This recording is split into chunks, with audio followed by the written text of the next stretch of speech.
చేతగాని దద్దమ్మ ప్రభుత్వం అన్న మంత్రి కిషన్ రెడ్డి. ప్రపంచ తెలుగు సమైక్య మహాసభలో పాల్గొన్న మంత్రి కిషన్ రెడ్డి. చెల్లపల్లి రైల్వే స్టేషన్ ప్రారంభ పనులను పరిశీలించిన ఎంపీ హిమాచల్ ప్రదేశ్ కి ఎల్లో అలర్ట్ ను వాతావరణ శాఖ జారీ చేసింది. శనివారం రాత్రి నుంచి ఆదివారం ఉదయం వరకు తీవ్ర హిమపాతం ఉంటుందని హెచ్చరించింది. పశ్చిమ గాలుల కారణంగా హిమాలయ రాష్ట్రాల్లో వర్షపాతం ఉంటాయని ఐఎండీ తెలిపింది.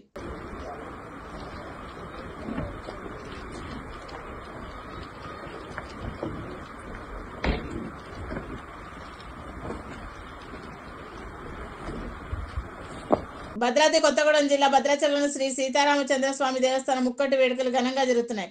స్వామివారు వరాహ స్వామి అలంకరణలో భక్తులకు దర్శనమిచ్చారు. తెలుగు రాష్ట్రాల నుంచి వచ్చిన కళాకారుల చేత నిర్వహించిన సాంస్కృతిక కార్యక్రమాలు అందరినీ ఆకట్టుకున్నాయి.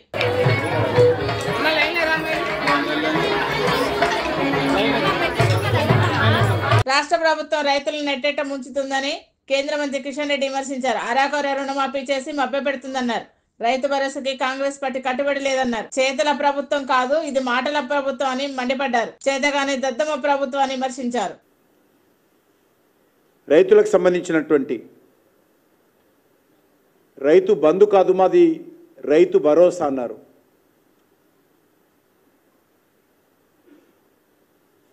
ఈరోజు అనేక సీజన్లు అయిపోతూ ఉన్నాయి, కానీ భరోసాకు ఎక్కడ కూడా ఈరోజు కాంగ్రెస్ పార్టీ కట్టుబడి లేదు. కాంగ్రెస్ పార్టీ ఇది ప్రజా ప్రభుత్వం కాదు, ప్రజలను మోసం చేసేటువంటి ప్రభుత్వం అని ఈరోజు తెలంగాణ ప్రజలు భావిస్తూ ఉన్నారు.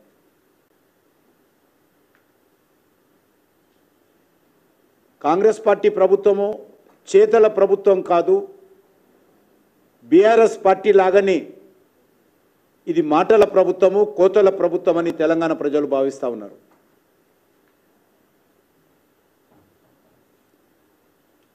రైతు భరోసా పేరు మీద అనేక రకాల కొర్రీలు పెట్టేటువంటి ప్రయత్నం చేస్తూ ఉన్నారు. అది రైతులకు కానీ, కౌలు రైతులకు కానీ, రైతు కూలీలకు కానీ, మరి ఈరోజు కొత్తగా దరఖాస్తులు పెట్టుకోండి. ఇంత చేతగాని దద్దమ్మ ప్రభుత్వం ఎందుకు అని అడుగుతా ఉన్నాను. రైతుల భరోసాకు ఎవరెవరు అర్హులు, రైతులు ఎవరున్నారు, కౌలు రైతులు ఎవరున్నారు, రైతు కూలీలు ఎవరున్నారు, రాష్ట్ర ప్రభుత్వం దగ్గర అన్ని రకాల వివరాలు ఉన్నాయి. ఎక్కడెక్కడ ఏ పంటలు వేశారు, ఎంత సాగవుతుంది, ఏ గ్రామంలో ఎంత ఉంది, ఏ రైతు ఎంత సాగు చేస్తూ ఉన్నాడు, ఈ రాష్ట్రంలో ఉన్నటువంటి రైతు కూలీలు ఎవరు, అన్ని రకాల వివరాలు ఉన్నప్పుడు ఇంకా దరఖాస్తులు ఎందుకు అని అడుగుతా ఉన్నాను. హన్మకొండ జిల్లా భీమదేవరపల్లి మండలం కొత్తకొండ శ్రీ వీరభద్రస్వామి దేవస్థానం బ్రహ్మోత్సవాల పోస్టర్ను మంత్రి పొన్నం ప్రభాకర్ ఆవిష్కరించారు. ఈ సందర్భంగా ఆయన మాట్లాడుతూ ఈ నెల 10-18 తేదీల వరకు జరగనున్న బ్రహ్మోత్సవాలను ప్రభుత్వం అన్ని ఏర్పాట్లు చేస్తుందన్నారు. ప్రజలంతా ఉత్సవాల్లో పాల్గొనాలని కోరారు. పోస్టర్ రిలీజ్ చేయడం జరిగింది. ఈ కొత్తకొండ వీరభద్రస్వామి భద్రకాళి సమేత ఈ దేవాలయానికి సంక్రాంతి పూట ప్రభుత్వ పక్షాన అన్ని ఏర్పాట్లు చేస్తారు. జిల్లా కలెక్టర్ గారు ఇప్పటికే సమీక్ష నిర్వహించినారు. వాటి భక్తులందరూ కూడా ఈ వీరభద్రుని ఆశీర్వచనం తీసుకొని ఈ సంక్రాంతి జాతరకు రావాల్సిందిగా ప్రభుత్వం పక్షాన స్థానిక శాసనసభ్యులు అందరినీ ఆహ్వానిస్తా ఉన్నారు. హైదరాబాద్ హెచ్ఐసిసిలో జరుగుతున్న ప్రపంచ తెలుగు సమైక్య మహాసభలో కేంద్ర మంత్రి కిషన్ రెడ్డి పాల్గొన్నారు. ఈ సందర్భంగా పాల్గొన్న ఆయన సత్కరించారు.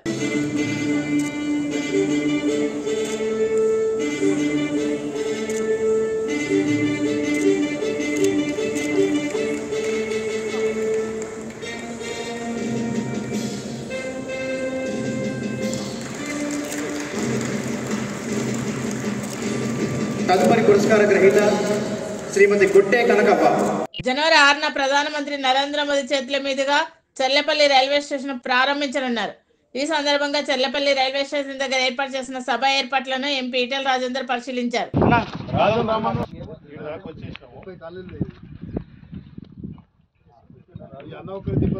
ఎవరు కూడా ముందుకు రావట్లేదు, ఏం లేదు. ఇప్పుడు ఎమ్మెల్యే గారు వస్తారు, ఆయన చేయట్లేదు, ఎవరు అడిగినా ఎవరు పట్టించుకోవట్లేదు. బీసీ కమిషన్ కార్యాలయంలో సావిత్రిబాయి పూలే జయంతి వేడుకలు ఘనంగా నిర్వహించారు. బీసీ కమిషన్ చైర్మన్ సభ్యులు సావిత్రిబాయి పూలే చిత్రపటానికి పూలమాల వేసి నివాళులర్పించారు.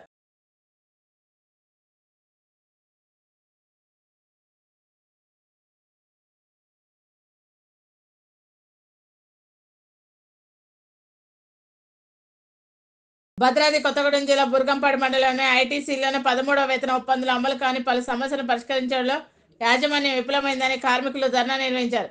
కాంట్రాక్ట్ కార్మికులకు స్కిల్స్ మ్యాటర్ అమలు చేయాలని 1/4/2022 నుండి ఏరియాలో అమలు పరచాలని ప్లే కార్డులు పట్టుకుని నినాదాలు చేస్తూ డిమాండ్ చేశారు.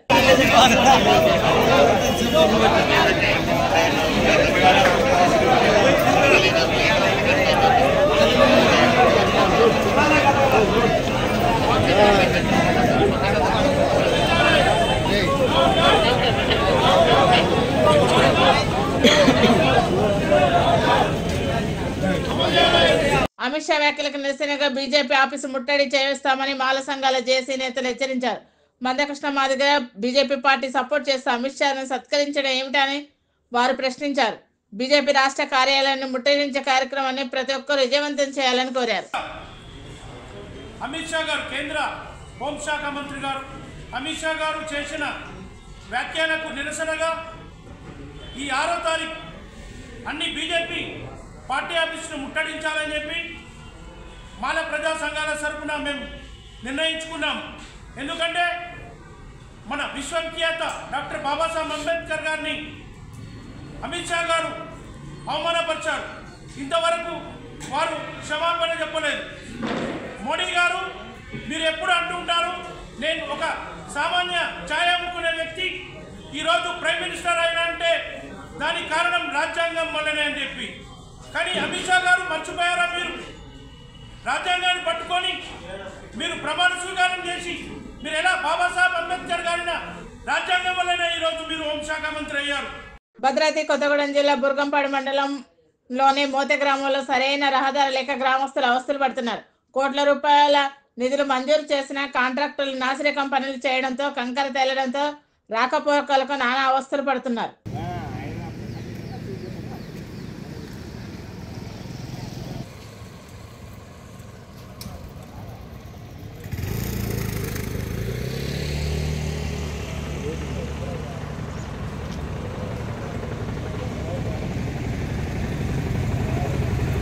భారతీయ సంస్కృతి సాంప్రదాయాలకు నిలమైన గుడులను పరిరక్షించుకోవాలని విశ్వ హిందూ పరిషత్ సంస్థ మహిళా విభాగం అధ్యక్షురాలు యమునా పాఠక్ అన్నారు. మన గుడులను పరిరక్షించుకుందాం అంటూ పోస్టర్ ని బంగారయ్య శర్మతో కలిసి ఆవిష్కరించారు.